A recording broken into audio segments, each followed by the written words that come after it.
የሌለ ሀብት የለም፣ የሌለ ድል የለም፣ የሌለ የክብር አይነት የለም። ስለዚህ ነው እግዚአብሔር ኢያሱን ይህ የሕግ መጽሐፍ ካፊ አይለያል አንብበው በቀን በሌሊት ወደ ቀኝም ወደ ግራም ከእውነተኛው ከእግዚአብሔር ቃል አትበል። ወደ ቀኝም ከሄድክ ትሸወዳለህ፣ ወደ ግራም ከሄድክ ትሸወዳለህ አለ። ያ ማለት ምን ማለት ነው? ከእግዚአብሔር ምሪት አትውጣ ማለት ነው። ከፕሬዘንስ ኦፍ ጋድ አትውጣ ማለት ነው። ከመገኘቱ አትውጣ ማለት ነው። ስለዚህ ብዙ ሰዎች ከመገኘቱ እየራቁ ይሄዳሉ፣ ሁኔታ እየፈለጉ። አንዳንድ ጊዜ ሁኔታዎች ሳይመቸው ሲቀሩ ብዙ ሰዎች ይሸወዳሉ። ሞናስን ማንም ሰው አይሸወድም። ሰይጣን ሰዎችን የሚሸውደው ነገሮች ሲጎዱ የተሳሳተ አካሄድ እንዲሄዱ ያደርጋቸዋል። ጎደል ስል ገንዘብ ስታጣ ሁኔታው ትንሽ ከጠበቀው ሌላ መልክ ሲይዝ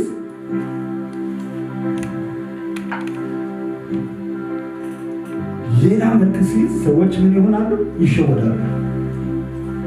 ክብር ለስሙ ይሁን። ኢየሱስ ያድናል። ኢየሱስ ያድናል። ስለዚህ ነው የኢዮብ ሚስት የተሸወደችው። ብዙ በዘመናት አብሮ ሲጸልዩ ነው የኖሩት።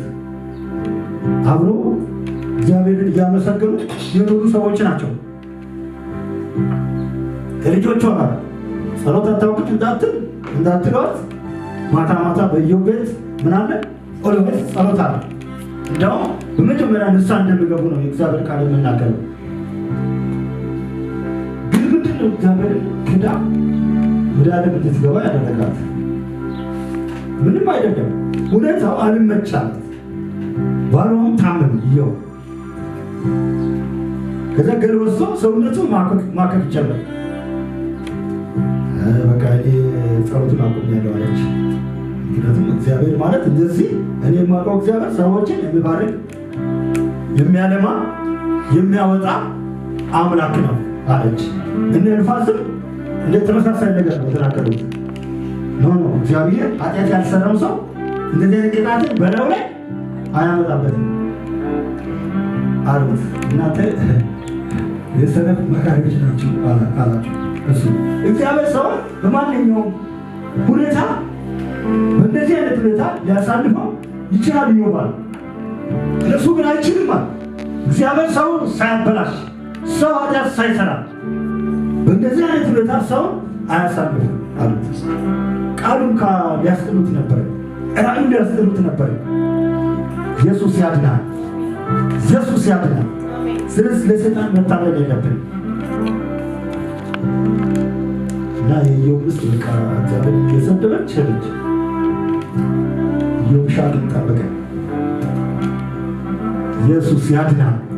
ወደ ቀኝ ወደ ግራ አትበል ማለት ይሄ ነው። ኢዮብ ዞር ብል ከተስፋው እየራቀ እየሄዱ ነበር። አብርሃምን ዞር ብል ከተስፋ ቃሎች እየራቁ እየሄዱ ነበር። 25 ዓመት መጠበቁ ከባድ ነው። እግዚአብሔር ቃል ከተስፋው ቃል እንዲወጣ የሚያደርግ ቻሌንጅ ነበር። ነገር ግን በጣም አብርሃም ኮንስ ለ25 ዓመት እንኳን ጠብቆት ነገሮች ስላልሆኑ አልወጣም። እግዚአብሔር ቃል ሲናገር ተስፋ ሳይቆርጥላ ያመልክ ነበር። ተስፋ አልቆረጠም። ብዙ ሰዎች ተስፋ ይቆርጣሉ። የጠበቁት ነገሮች ሳይሆኑ ሲቀሩ ብዙዎች ተስፋ ይቆርጣሉ። አብርሃም ግን ቆሞ እግዚአብሔርን እያመሰገነ ይላል። ሮሜ ላይ 4 ላይ ስታነቡት እግዚአብሔርን እያመሰገነ እያከበረ ጠበቀው ይላል።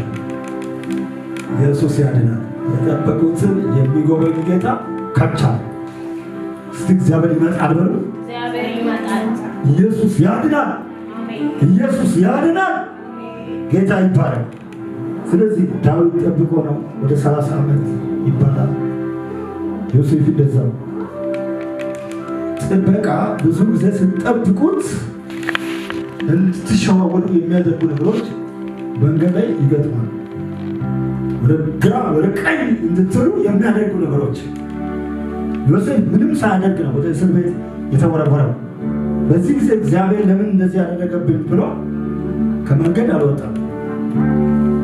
ለምን? እግዚአብሔርን እያመለኩት፣ እግዚአብሔርን እያከበርኩት፣ ምንም ነገር ሳላጎልበት ዋን አላ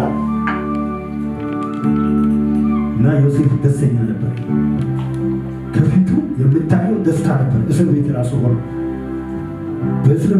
በእስር ቤት በአለቃው ፊት እግዚአብሔር ሞገስን ሰጠው ይላል። ክብር ለኢየሱስ ይሁን። አሜን። ስለዚህ ወገኖች እግዚአብሔር መልካም አባት ነው። ይህ ቃል ካፊ አይለይ እግዚአብሔር አለ። ይህ የሕግ መጽሐፍ ካፊ አይለይ። ስለዚህ ይህ ቃል ካፊ ወይም ካፊሽ ካልተለየ አንደኛ እግዚአብሔር ኃላፊነት ይሰጠናል። ካፉ ያልተለየው ሰው፣ ለሚያነባው ሰው፣ ለሚጸልየው ሰው፣ ለቆመ ሰው ኃላፊነት ይሰጣል። አሜን። መሪነት ይሰጠዋል። በማይመች ሁኔታ ነገር ግን እግዚአብሔር ለጠበቀው